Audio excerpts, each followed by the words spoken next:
Joining me now to break down this national security threat is decorated combat veteran and the co-founder of the Mighty Oaks Foundation, Jeremy Stalnecker. So, Jeremy, last time we talked to you, it was Iran that was the big threat that we were kind of focusing on. That's the one that made its way to the media. There's been no shortage, as we were saying, about Russia threats being in the media. But the China one, at least to me, kind of goes under the radar a little bit. So as someone who served in the military, you know about threats maybe better than anyone else. How big of a threat is China to the U.S.? Right, it's been an interesting week, even for geography students, right? Wuhan, China, no one knew where Wuhan was until this week. Now it's everywhere. Apparently everything bad in the world is coming from that city, and we'll figure out more about that later. But it is very interesting, and you pointed this out, as so many politicians are using Russia as kind of a foil to get at the president. There's something happening over here that no one's looking at, almost a shell game taking place there, and I think we have to ask the question why that is. But realistically, you gave these numbers. If there are just over 1 million students in the United States on student visas from other countries, and half of those come from China, the question has to be raised, has to be asked why. And we know there's things like, the espionage that you talked about and all of these things that are happening. We know it's happening. The question is, why aren't we doing anything about it? And man, what a question that is. I think we could look to politicians, we could look to others who are making money on the things that are happening, but speaking directly to people who are concerned about this and maybe don't have the larger perspective, we have to understand as a country, China is ideologically opposed to what we stand for as a nation. And we look at immigration and we look at those who are coming here to study and those who are coming here to work from other places around the world. And we believe that they are ideologically aligned to us, that they're interested in things like democracy and freedom and individual liberty. And so often that's just not the case. When we talk about immigration of any kind, and really that's what this issue is about, we have to see it from a national security perspective. The government exists, and it does a lot of things, but it exists primarily, fundamentally, foundationally, to protect the citizens of the United States. And we have got to view this through that lens. And as we look at China, trying to, look away from what everyone's saying, hey, look over here, look over here. We have to look at the bigger issue that's taking place and understand not just the Chinese, but we've talked about this in a number of countries. Even as we were looking at the pilots from Saudi Arabia a couple of weeks ago, we have to look at this from the standpoint of how does this impact our national security?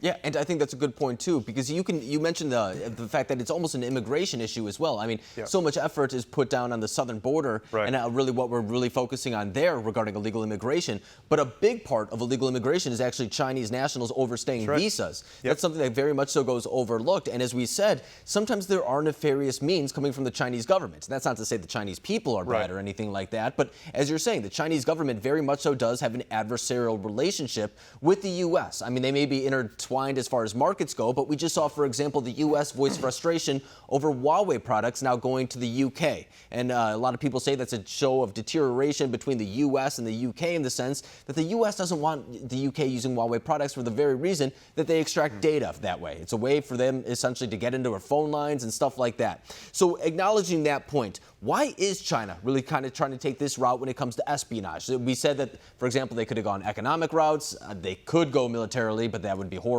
They never would. Why is espionage the route? Because they're trying to get what they want, and this is the shortest path to get what they want. You used the example earlier of World War II and the leaking of information to Russia about the atomic bomb and the research that was being done there. What a great example. Churchill, FDR, and Stalin were the big three that were really fighting against the Nazi regime, and they had a strange relationship, and we can, with the perspective of history on our side now, look back and understand that Stalin was playing with the other two superpowers because he had to, but ultimately he needed to so that he could achieve his own agenda. And I think when we look at China, it's the exact same situation, and it gets complicated. Everything in the world, particularly today, is interconnected, particularly economically. And so as the president proposes new trade deals and all of these things, we, again, have to view these from the perspective of national security. We need to participate because we're on a global economy and we're on a global stage. We're working together.